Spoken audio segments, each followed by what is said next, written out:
Good morning. Happy Monday. I have Neuro Coffee in hand and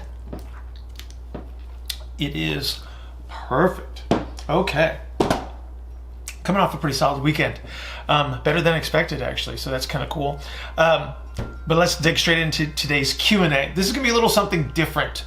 We're not going to talk about training per se, but we're going to talk about self-regulation. So I had a conversation with Ankoor, and we've talked to him before about some training things, but he brought up some really interesting questions. And we touched on this kind of stuff a little bit in the intensive in regards to energy management and productivity, how to get things done. And Ankoor came at me with some really good questions. We had a fun time. We actually went over a little bit on the 15-minute consult because we were just laughing and having a good time and enjoying each other. And so I hope you guys enjoy this too. Find it productive. Maybe there's a nugget in there that will be useful for you on how to prioritize things, and again, how to manage and regulate yourself. If you would like to participate in a 15-minute consultation, please go to askbillhartman@gmail.com, askbillhartman@gmail.com. Put 15-minute consultation in the subject line so we don't delete it. We will arrange that at our mutual convenience. Everybody have an outstanding Monday. Don't forget to go to the YouTube channel and get subscribed there, and I'll see you tomorrow. All right, timer has started. What is your question, Ankoor? So, Bill, how do you take the major life decisions? And how do you approach your major life decisions? Like weighing in the pros and cons, calculated risk. How do you do it? Okay, so the pros and cons thing doesn't work because it equates good and bad, and everything comes with its weight. And so you have to take that into consideration as well. And so you could sit there and you could say, well, I'm going to draw a line down the middle of the paper, and then I'm going to list out all the good things that could happen, all the bad things that can happen. But again, like I said, they're not equivalent. And so you have to understand what the potential influences may be. You play out scenarios, and then you make a decision. And I don't spend, I dwell like everybody else does. I ruminate like everybody else does. But the best thing to do is to try to get things out of your head and then write it down. So that's like self-therapy. When you don't have somebody that you can talk to. And my wife is terrific as far as being the greatest listener in the entire world. She will let me talk endlessly if I would. And so that's great to have a sounding board who can reflect things back to you and help you see where the weighted measures actually are. But I don't spend a lot of time making the decision in and of itself, because in most circumstances, as great as we can be as predicting, we're not good predictors, but as great as we are at determining what the consequences of our actions are, we don't know what's going to happen. And so we make the best choice that we can within a reasonable time frame. So, a major decision, assuming you have accumulated the information that you need to make the decision. Okay.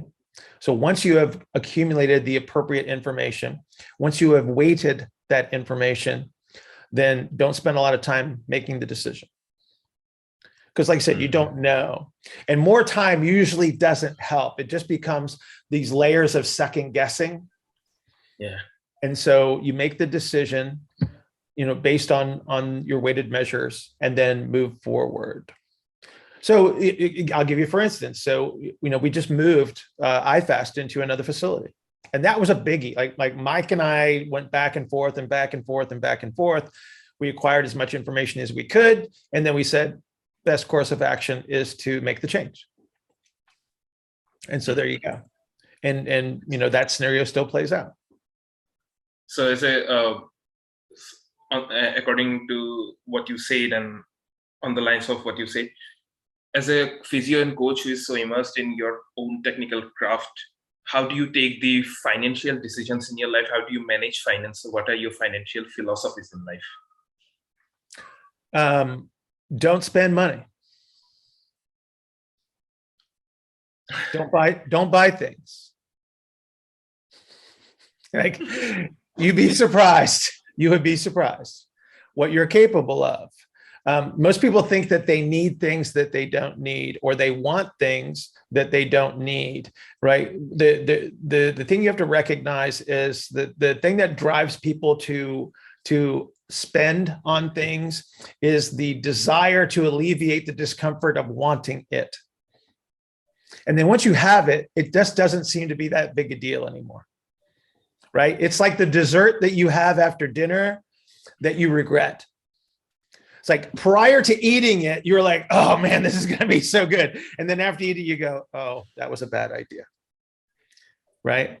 And so, from a finance, and it took me a long time. It took me a long time to learn. I'm a late bloomer on every aspect of my life because I was an idiot for a long time.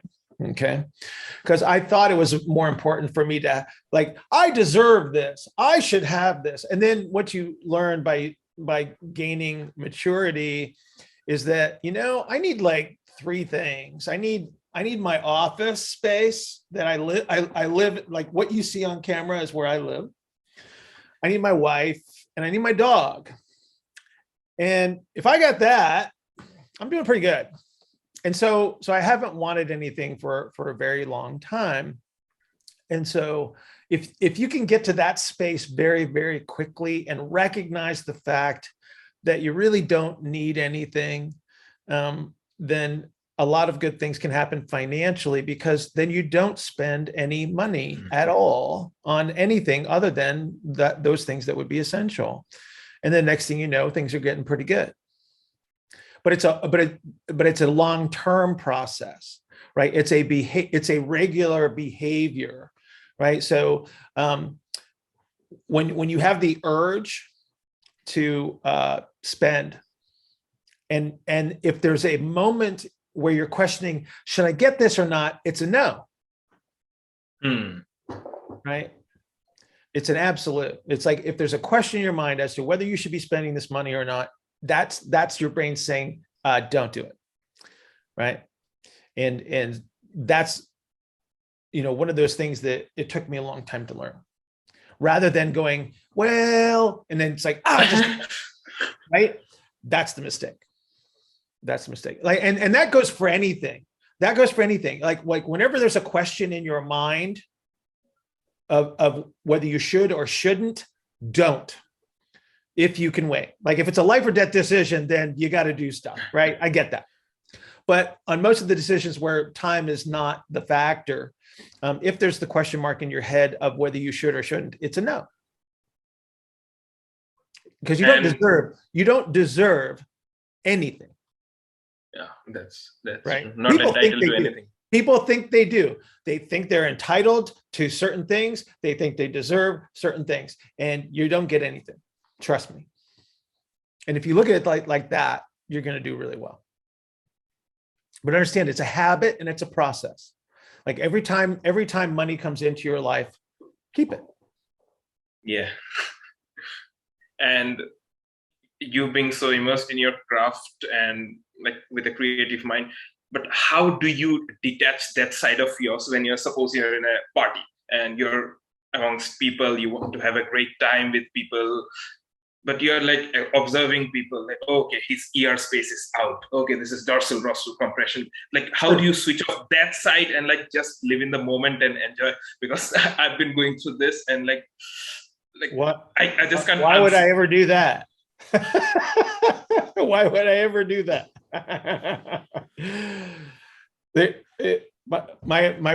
I have a brother and we'll be doing stuff and he knows that he understands what I do. And he knows that it doesn't turn off. And so we'll be doing something and he'll point at somebody, he'll go, what's wrong with that guy? So it's always on. It's always on. No, but see, that's okay but that's also, it's not a bad sign. It's not a bad sign. It just means that's just part of what your strength is, right? It's the stuff that interests you. It's the stuff that drives you. And it doesn't drive me crazy. Yes, I recognize that, but I also know where I am at the time, right? And so I can buffer it, right? It doesn't have to come out. I have a prefrontal cortex that can step in and go, hey, just relax and have a good time. It's always going to be on, right? It's just being aware. It's just part of the process. And like I said, don't look at it as a bad thing, but you should always be able to control it, because that's what you do. Well, it's like, see it and then go, okay, but you're not making a judgment on, like, you don't have to make a judgment on that person, but Yes. maybe it made you one step better today. I'm okay with that, but I also understand where you are. It's like, nobody else wants to talk about that. Yeah. And one thing that I want to confess is that I don't watch your videos before going to bed, because that makes me curious. So I just watch like things which calm me down. Right. And that's a that's a very intelligent strategy, right? You don't want to, like, so one of the ways that you get rid of those things, like let's just say that you do have a curiosity and you are getting ready for bed and you go, oh, this is going to keep me up. Write it down. Get it out of your head onto a piece of paper. Do it manually. So there's some effort behind it. Put it on a piece of paper so it becomes real and it's outside of your head, because if it's in your head, all it does is it just recycles and recycles and recycles. Like I said, at the beginning of the call, it's like, this is self-therapy. It's like when you write things down, that's you talking to yourself, and then you can create the response that way, but it becomes real. And that's a very powerful process that's underutilized. Right. And how do you manage your anger or any negative emotion as such, or even stuff that you see on social media, like if it boils your blood? So I am on social media. I don't consume much of it at all, because it's not helpful for me. It's just it's a time sucker, and so I try not to spend. I have a couple of things that I'll go to on a fairly regular basis, so I remain minimally informed. I'm at the point in my career where consumption is not important to me. It's more about the, like I said, the creativity side of things, about putting the things together. So it helps me to do what I need to do. But as far as like consumption, like I wouldn't go onto social media to learn anything important, because I don't think anybody's offering anything for me right now. Maybe later, I don't know. Maybe I'll change my tune. Or in life in general. What do you mean by in life in general? Like anger, managing anger or something. Well, okay. Do you enjoy being angry? No. Me neither. Me neither. So I try to avoid it, right? So I'm human. I'm human. I have feelings that get hurt just like everybody else's, but the thing that you gain through becoming more aware of yourself is what your triggers are. Avoid those. Don't go where people make you angry. Don't listen to people that say things that make you angry. And then number one, above all else, words don't hurt. You decide whether they hurt. Right. And so if somebody, I get nasty DMs all the time. So like, how miserable do you need to be to send somebody an angry, exactly. DM, right? It's like, it's like you got to feel sorry for that guy. No, but it's like, I don't want to be angry. I don't go where it makes me angry. If I do, I just catch myself as quickly as possible. I go, is this really worth your time? Because I'm old and my time is limited. And I'm trying to maximize this to the best of my capabilities. Do I really want to spend time being angry? My wife and I have been together for, I honestly, I don't know how long we've been together. I think it's 11 years or something like that. It's really cool though, because she doesn't know how long we've been together either. So we're perfect for each other. But in all of that time, I've probably been angry with her less than 5 minutes in 11 years. Right. And here's why. I love her.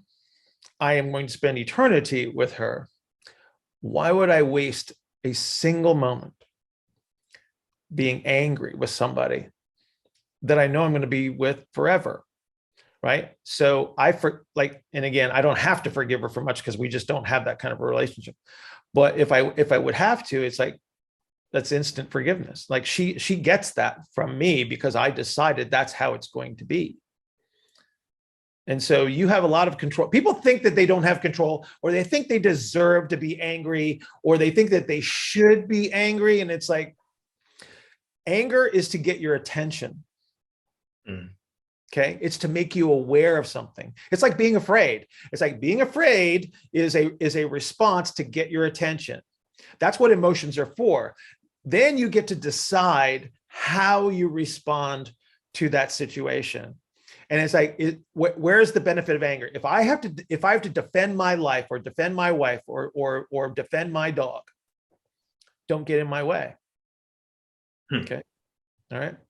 But other than that, there's really not a lot of necessity in it. Right. But that's what emotions are for. Any strong emotion that you've ever felt is to make sure that you attend to that. So joy is the same thing. So joy is to get you to recognize the importance of this moment. Okay. That's a really, really strong emotion. And then everything else in between is peace and happiness. Right. But the strong emotions are just attention getters. That's it. And then you decide like, okay, where's the value in this? Right. And again, life or death situation, you better be angry, like to the nth degree, and then use it to your full capabilities. But other than that, words don't threaten me. You could try to your heart's content to insult me right now. Listen to me. You can try to insult me. It's impossible. It's impossible. I allow myself to be insulted because that's my choice. But if I don't allow that, you can't insult me. You can't hurt my feelings unless I let you. And people don't recognize that fact. They think that, well, this is how he should be. They watch movies and they say, oh, this is normal behavior. It's like, no, it's not. Right?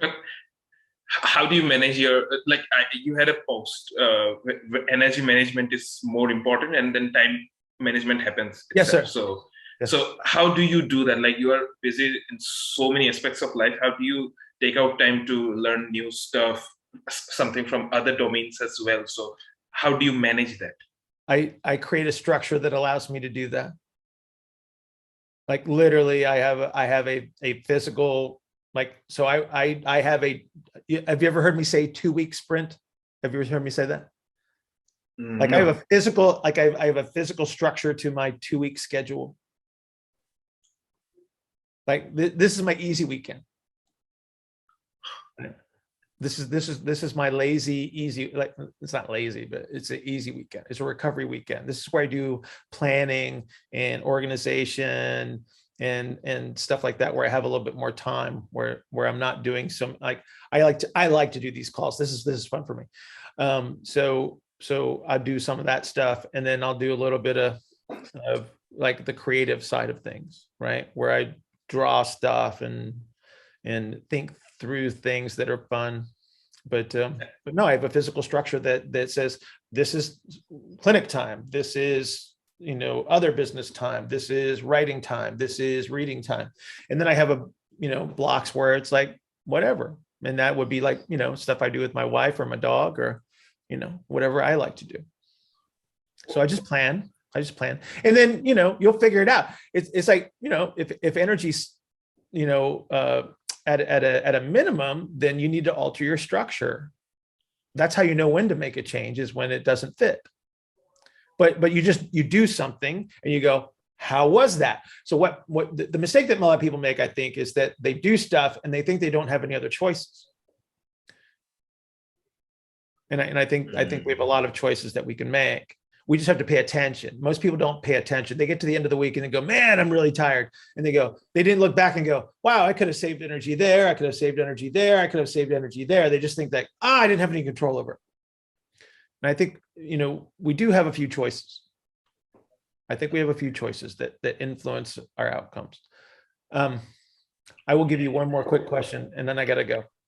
Okay, so what advice would you give to someone who just cannot read those big books, whatever novels or something? Because I see everyone reading like thick novels, but I just Like cannot read it. textbooks? Not textbooks, but novels or some other books. Like I see so many people reading like thick books, but I just can't. Like I can watch videos for long, but texts are not.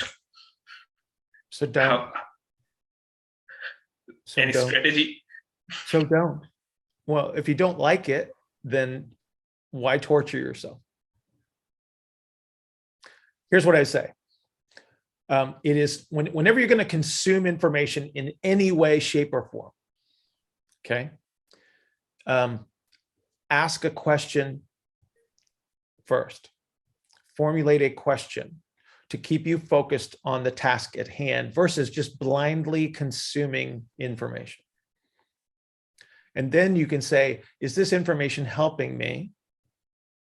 Right. And it's okay to have periods where you just kind of go, well, let's just see what what shows up on my YouTube feed or whatever. It's like, that's fine, but plan that ahead. Like don't use your focused time, where you would consider this is important, right?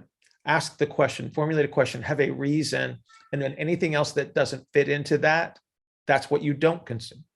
And so what you may find is that if you start asking better questions, and you will over time, it takes practice, you ask better questions, and then it won't matter what form the source is in.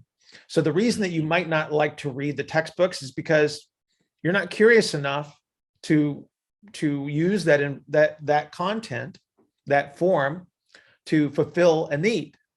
You're too scattered, you're too generalized, and then so anything that seems of interest sort of catches your eye and then takes you on a path that leads you to nowhere. Because the next thing you know, you're looking at baby goat videos on YouTube. When you were looking for vertical jump information and you ended up at baby goats, right? Okay. So again, just formulate a better question. And then, like I said, then you might recognize the fact that, oh, this book is kind of interesting, or this part of a book is interesting. So people try to read textbooks like novels. It doesn't work that way. You should go to where the information is that you might need. Like maybe it's a paper, maybe it is a video, maybe it's a lecture, right? But again, I think if you create the curiosity, the source of the information will be less of a challenge for you. Where you say, oh, I consume videos. I think that's random. I think that what you should say is, I consume information to fulfill a need, have a need for it. Okay? Yeah, great. Right. I do need to go. I appreciate you very much. Thanks a lot for the questions. I'll see you. Yeah.